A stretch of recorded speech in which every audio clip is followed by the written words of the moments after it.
Bueno, Mario, agradeciéndole por su tiempo en esta entrevista, dando un pequeño contexto que tengo entendido que usted ha seguido periodismo por bastantes años, ¿no? Y que también dio un gran paso a la política junto con Alianza País en el 2014, asumiendo las funciones en el puesto de concejal, dedicándose a las dos carreras, ya sea 50-50, una más que la otra.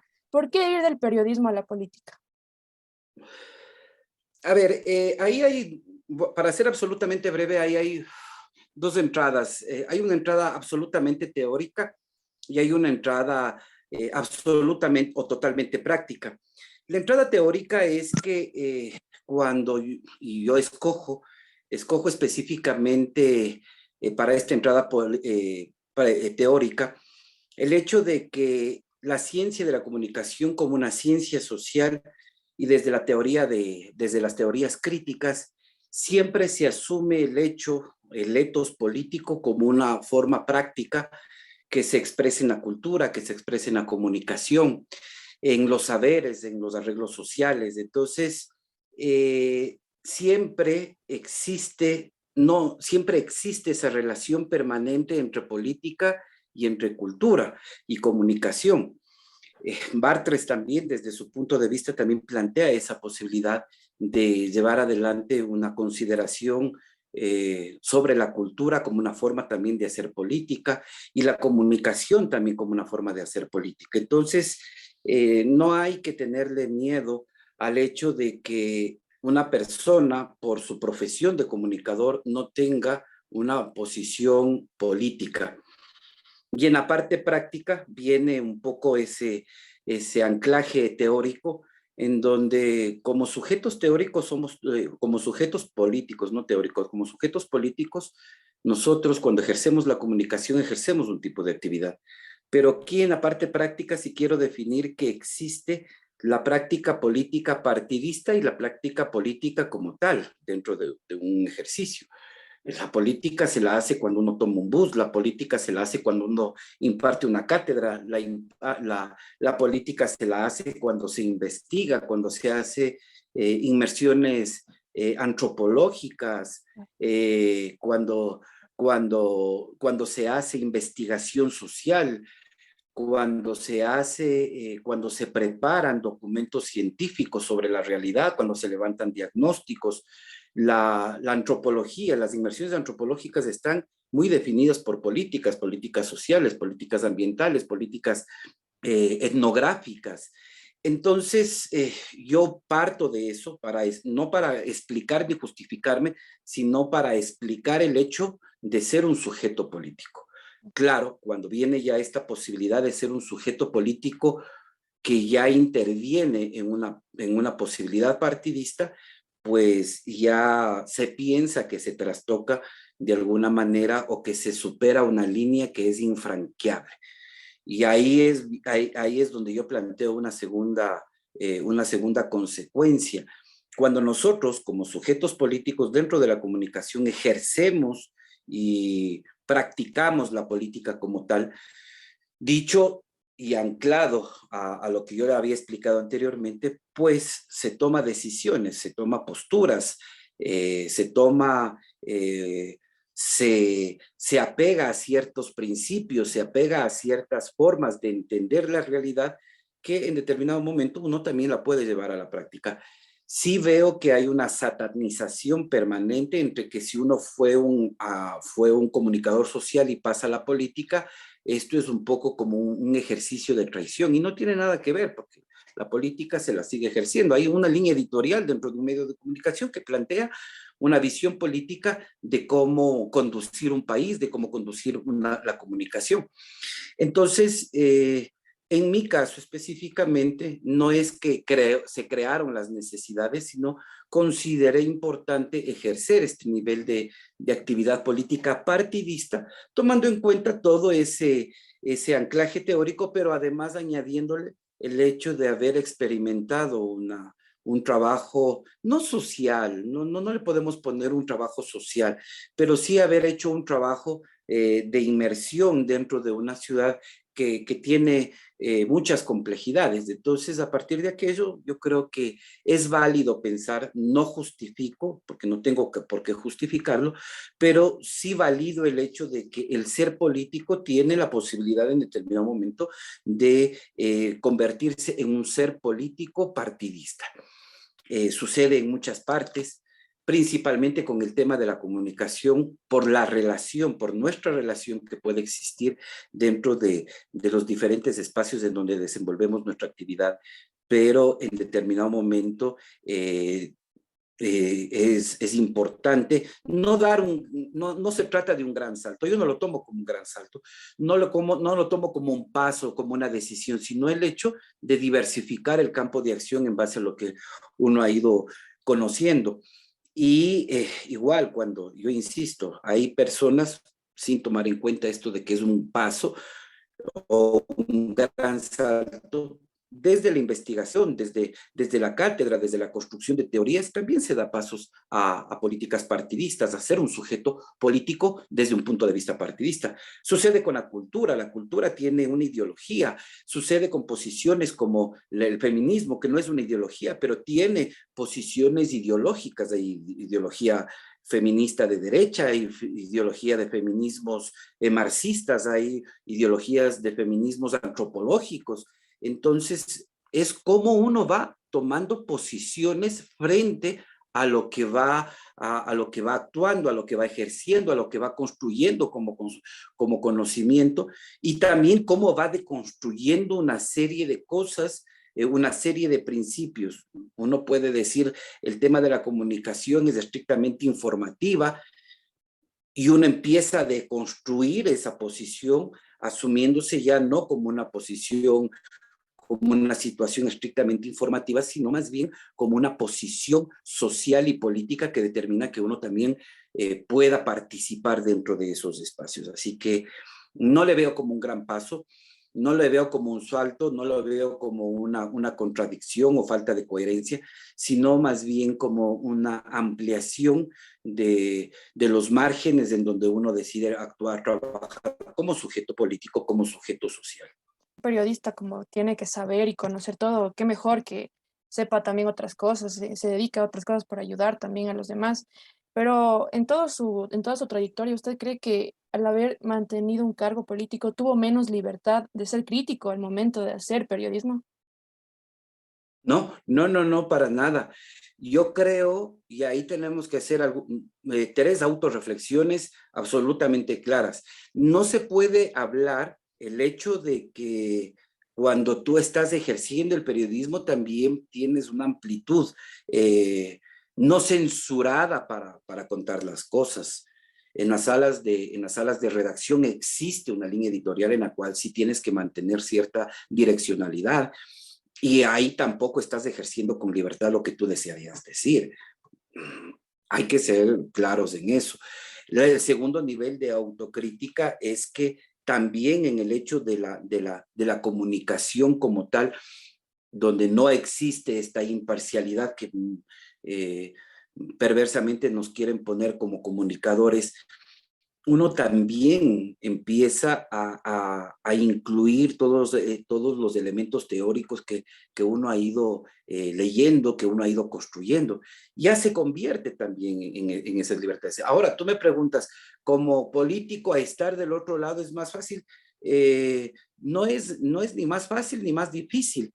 Yo en mi ejercicio como concejal, como miembro del Consejo Metropolitano, mantuve mi actividad, mi acción crítica frente a lo que estaba sucediendo, porque era un alcalde que no era afín a quien yo había apoyado para la alcaldía en ese entonces, y pude primero encontrar, y ahí viene la tercera autocrítica, por ejemplo, una limitación absolutamente fuerte, un cerco mediático totalmente fuerte para dar a conocer muchas cosas que estaban sucediendo en ese entonces en la administración municipal, y no fueron publicitadas, no fueron mediatizadas. Entonces, ahí nos planteamos la tercera autocrítica. El hecho de que tú seas autoridad merece o es sujeto, y por eso tenemos que hacer una autocrítica y una autorreflexión. Te garantiza el hecho que por ser autoridad tú no puedes decir ni criticar lo que está sucediendo en ese momento en el ejercicio del poder de una persona, y también los medios tienen esa libertad o tienen ese derecho de corso de que también ellos decidan quién es el que dice la verdad y quién es el que no dice la verdad. Son 3 ejercicios de autocrítica que deberíamos plantearnos ahora y en todos los gobiernos y como autoridad. Entonces, no te puede limitar. Tú empiezas, claro, dejas de ser una persona que generas información y construyes información, y dejas de ser parte de una empresa de comunicación y empiezas a ser parte de un grupo edilicio, de un grupo, empiezas a ser una autoridad de la ciudad, pero eso no quiere decir que tú tengas que esconder las cosas, independientemente de quién haya sido, o sea, en ese momento, el ejecutivo de la ciudad, el principal de ese Consejo Metropolitano. Eso es una posición, no es una imparcialidad, no es una objetividad, sino es una forma de mantener, por ejemplo, un principio absolutamente fundamental como es el tema de la contrastación. Entonces, claro, tú dices, está pasando eso, voy a contrastar internamente, sí, aquí se están equivocando y esto hay que denunciar, o esto hay que criticar, o esto hay que objetar. En definitiva, siguen siendo las mismas posiciones, siguen siendo los mismos principios teóricos que tú respaldas y que tú eres y que tú te has planteado. Lo complicado es cuando tú dejas de ser, y ahí con esto cierro tu pregunta, es que dejas de ser coherente entre lo que antes objetabas, observabas o criticabas, y que como autoridad tú la repitas y no permitas que te objeten. Y asimismo, para ya poder finalizar esta gran entrevista y conociendo su trayectoria, ¿qué es lo que le dejó a usted todo lo que o sea, pasó del periodismo a la política? ¿Qué nos puede igual recomendar a los jóvenes de ahora que seguimos periodismo y que también, pues, no sé si en un futuro quieran seguir así mismo algo político o adentrarse en lo comunitario? Yo creo que, a ver, ¿qué es lo que me dejó? Aparte de, a mí me ha dejado una cosa preciosa, esta posibilidad de que yo pueda salir de mi casa, y vengo hace rato caminando, y tener la posibilidad de ejercer una profesión sin ninguna posibilidad de que nadie me señale, y mantener una imagen que hoy por hoy voy por algún lado, me identifican, y es porque has construido una imagen, una marca, como tú quieras llamarle, que no ha sido socavada.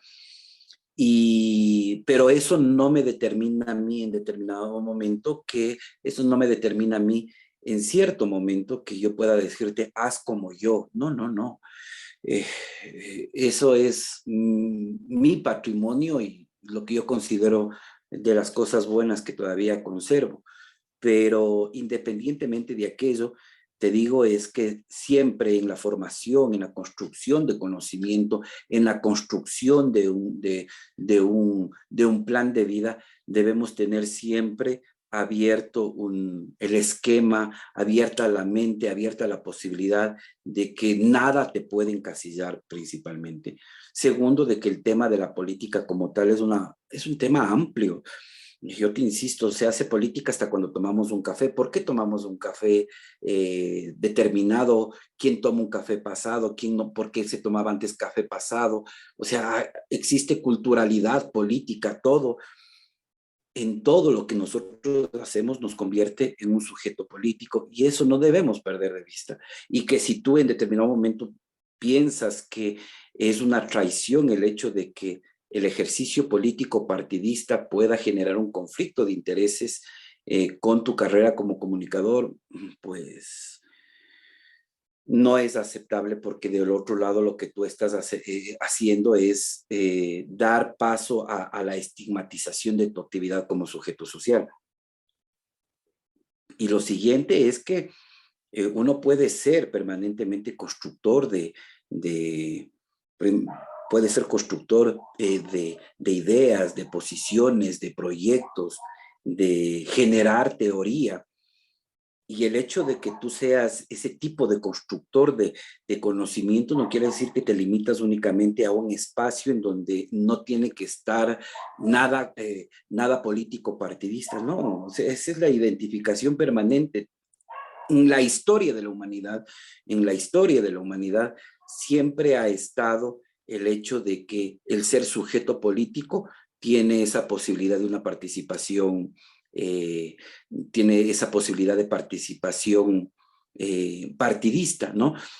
Ahora tú me vas a decir, sí, o te van a preguntar, sí, pero el tema de la investigación exige cierta independencia y volvemos a ese dilema.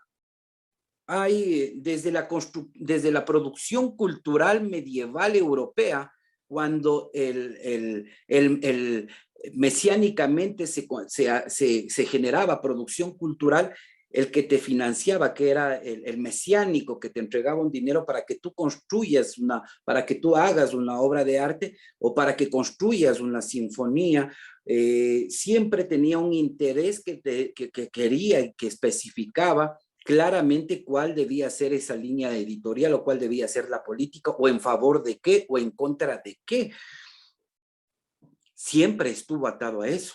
Entonces tú no puedes hablar de que el hecho de que tú seas político partidista te va a restar independencia. Tú vas a escoger a qué lado y de qué forma generas conocimiento científico y a quién lo sirve. Y tú puedes decir, bueno, esto no va a tener una posición política partidista. Perfecto.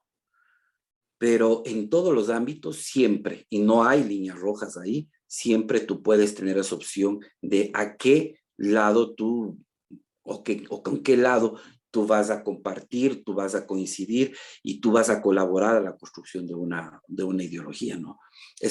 Te digo, regreso al tema del feminismo. Todo el mundo me habla de feminismo y aun cuando tú eres feminista, generas ideología. Te dije, hay feminismo marxista que discute permanentemente con el feminismo antropológico porque el feminismo marxista no concibe ni reconoce el trabajo sexual, por ejemplo, las trabajadoras sexuales, porque asume que la prostitución es una forma patriarcal de explotación del cuerpo en base a las necesidades del hombre. El feminismo antropológico tiene una visión de lo que es el tema del trabajo sexual. Hay un feminismo de derecha muy arraigado frente a posiciones absolutamente de construcciones no conservadoras, pero sí totalmente radicales en la construcción, por ejemplo, en la construcción, por ejemplo, de leyes, en la construcción en la construcción de sitios de participación de la mujer dentro de la política. Entonces, ahí tampoco me puedes decir, es que uno tiene que ser independiente. Uno toma partido, siempre toma partido. Cuando uno sale a tomar un taxi, haces política y tomas partido, porque o escoges irte en un Uber o escoges irte en un taxi legal. Y me vas a decir, es que es por seguridad o por comunidad. Sí, entonces eso es una decisión política y no hay independencia. Entonces, no me vayan a decir a mí que por el hecho de que quieres ser un periodista investigativo, debes mantener una independencia. Hay periodistas investigativos y hay periodistas investigativos y en determinado momento tú vas a tener la posibilidad de optar para qué trabajas y en función de qué ideología generas conocimiento. Listo, Mario. Muchas gracias por su tiempo. Ha sido un gusto conocerlo primeramente y poder compartir este espacio con usted, generar más conocimiento, porque de verdad esas dudas tenía yo del si sigue periodismo o periodismo político o si es que no puede ir de la mano el uno con lo otro, ¿no?